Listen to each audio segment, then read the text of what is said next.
In September 1901, just 6 months into his second term, William McKinley traveled to the Pan American Exposition in Buffalo, New York, to take in the sights and give a speech.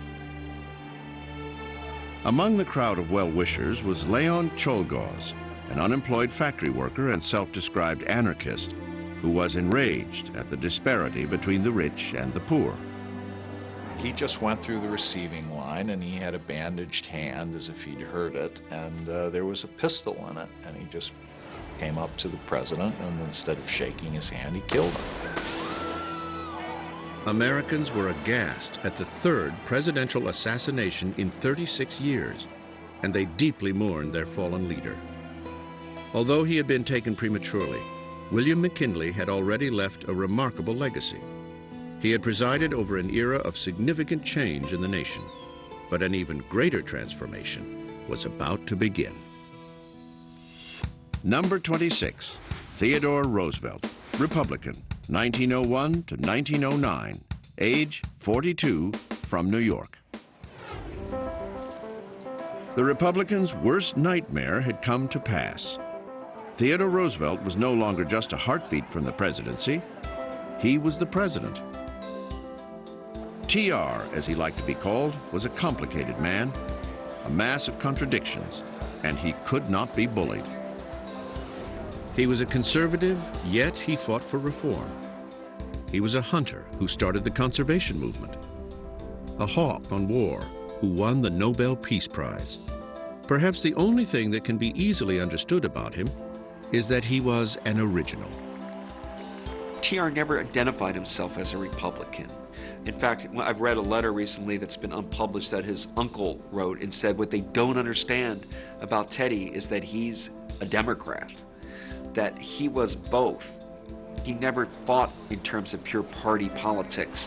He thought about what was right for the American people. And that's a great lesson for presidents to learn. You don't represent your party as much as you represent the people. If you do what's right for the most people, what you think's right, you're going to be a great president. Teddy Roosevelt was the most exciting man you ever met. And it didn't matter who you were. That's just what he was like. He was impossibly energetic. He was constantly doing things, constantly reading things, constantly thinking about things and talking about things. What struck people about Theodore Roosevelt was just how much energy he had. He was a teetotaler, didn't drink alcohol, but drank a gallon of coffee a day. So he was wired all the time. Roosevelt was one of these people who sucked the air out of every room that he was in.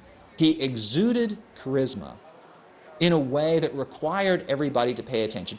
Theodore Roosevelt, without question, was the most electrifying politician of his generation. Roosevelt was also a shrewd politician. He knew politics were driven by personality, and he used the sheer force of his personality to get what he wanted. Every issue with Teddy Roosevelt is affected by his personality. I mean, maybe more than any president we have ever had, his personality infused his politics and either won him supporters or bitter enemies. He believed in good and evil. He believed that a single individual could have a large impact on the course of affairs. He had this sense that there was room in national life, even in this modern industrial age, for the same kind of selfless heroism that he had read about in the hero stories of the past.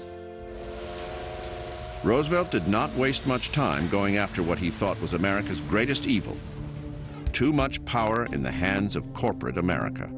When Roosevelt becomes president, it was a toss-up who the most powerful man in the country was. It might have been Theodore Roosevelt, the President of the United States, or it might have been J.P. Morgan, the most powerful financier in the country. Roosevelt came to believe that the great industrialists in the United States did, in fact, wield too much power, and he decided that this should be curbed. 5 months into office, Roosevelt took J.P. Morgan head-on. He sued the tycoon's Northern Securities Corporation to halt its monopolization of the Western railways. The case went all the way to the Supreme Court, and in a close decision, the government was successful. Morgan's monopoly was crushed. As a result, Roosevelt gained a reputation as a trust buster. But in truth, he was a trust regulator. His underlying view was that large size in industry is something that comes with the territory of the Industrial Revolution. We can't turn back the clock on that. However, we have to remind these corporate barons that the people, not the trusts, not the capitalist system, but the people control affairs in this country. The thing that TR feared was that if he couldn't get corporate America to let a little steam out of the pot, it would blow up. Lingering societal ills were bubbling over. There were no sanitation systems, highways, or social welfare. In New York, poor people starved. Across America, 1 child out of 5 worked in a factory, mine, or sweatshop. Conditions for laborers were miserable, particularly coal miners. So it was not a surprise when the anthracite coal miners went on strike in 1902. Management and labor were hopelessly deadlocked and winter was looming. Without coal, the entire Northeast would freeze. Fearing untold misery and riots, the president personally intervened. Roosevelt took the view that the President of the United States was uniquely positioned to act on behalf of the American people. It's only the President who can see and who must see things in terms of the entire national interest. And when he saw what the coal strike threatened to do to America as a whole, he felt obliged to take action. After threatening to nationalize the coal mines, Roosevelt brought the two sides together and forged a settlement that favored labor over management. The coal strike was over, and Roosevelt's first great domestic crisis was averted, much to the relief of the nation. He never wanted to feel that one tycoon, one billionaire, could shut the whole railroad system down or could knock out the entire coal industry. It would cripple America. He never wanted to see anybody have the power that could hurt the country. Roosevelt's resolution of the strike was a crucial turning point in labor relations, paving the way to better working conditions. It would be one triumph in many of social and economic reforms that Roosevelt called his square deal. What Roosevelt had in mind for foreign policy, however, would be much more radical. While president, Theodore Roosevelt officially renamed the Executive Mansion the White House and added the West Wing. Theodore Roosevelt had been the greatest political force behind the Spanish-American War.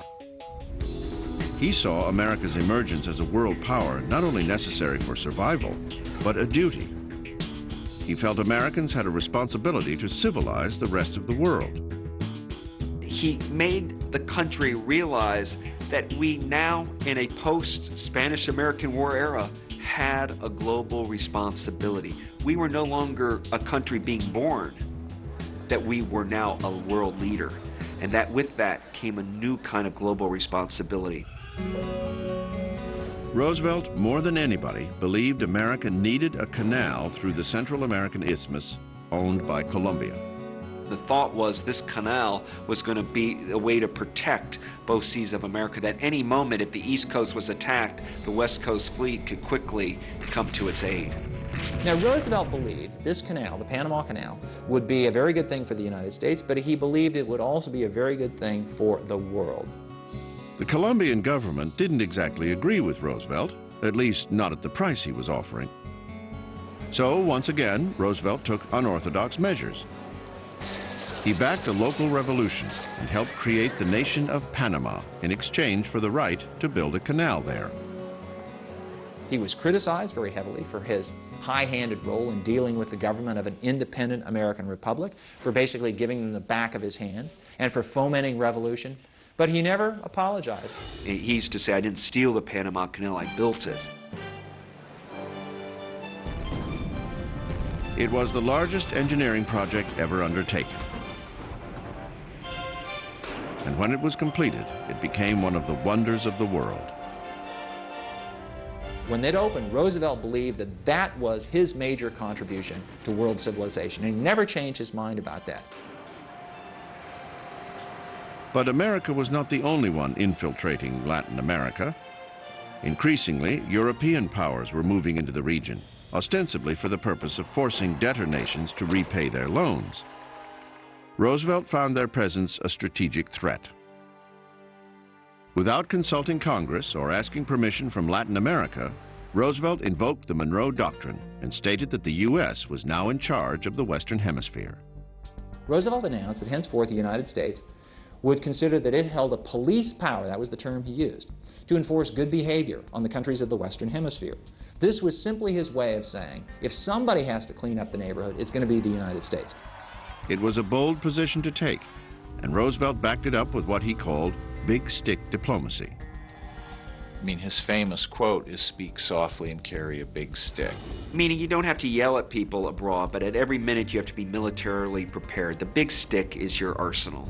It is your Navy. And this was a way of intimidating other countries in realizing that we were going to fight for American rights. If you sacked a consulate somewhere, or if you intercepted and impressed an American ship, there were going to be consequences. In 1904, Roosevelt was elected by the largest popular margin in American history up to that time. Joyous, Roosevelt told the country he considered this to be his second term, and he promised not to run again. It was a public statement he would come to regret. As popular as Roosevelt was, progressive-minded Americans thought he could do more for social and economic reform. The influx of new immigrants, over 8 million in the first decade of the 20th century alone, had turned life for the working class from bad to intolerable. Intending to expose the horrific conditions experienced by immigrant workers inside a Chicago meat plant, author Upton Sinclair sent shockwaves across the nation with his book, The Jungle. It was an expose of the meatpacking industry. The conditions there were terrible. They didn't have bathrooms, they didn't have toilets. There was nothing like a sink where you washed your hands. It was a mess. Rats running in and out of the place and dropping down into these big grinding machines, and lurid stories about it, workers falling in there, or just all kinds of bad things. Roosevelt responded immediately, realizing it was an opportunity for the federal government to act on behalf of the consumer. In 1906, he obtained passage of the Meat Inspection Act as well as the Pure Food and Drug Act. Also in 1906, Roosevelt created the Antiquities Act. This was the authorization he needed to halt the destruction of the American landscape. There was a sense that as the frontier closed, the wildness of America maybe was disappearing. And Roosevelt noticed this on some of his western trips. They were going to destroy the Grand Canyon until TR intervened. And what Roosevelt said is, no, these places, these pristine wilderness spots, are the heirlooms of America. As surely as the priceless masterpieces in the Louvre, these are what we've got to save for our children. By the end of his term, Roosevelt had preserved more than 230 million acres of land. But it's only one part of his legacy. He also created better labor conditions, business regulations, and strengthened America's position on the world stage. I think Teddy Roosevelt was a good president, and the main reason I say that is foreign policy. He had a vision, he had plans, and he made them happen. Theodore Roosevelt was the first president to realize what an important moral position the president had simply by being president. A president represents the American people. The president can articulate the views of the American people, but he can also influence those views and to mobilize the American people behind important reforms. Theodore Roosevelt's legacy is with us every time you turn on a faucet and take a sip of water that's not contaminated. It's with you every time you cook a hamburger on a grill and know you're not going to die from it. It's with you every time you want to take a hike through the Sierra Nevada mountains or go for a swim in the Great Lakes. Roosevelt agonized over leaving the presidency. There was so much more he wanted to do. But true to his word to the American people, he did not run for re-election in 1908. It was a decision that would haunt him for the rest of his life. Theodore Roosevelt was the first president to fly in an airplane, own an automobile, and dive in a submarine.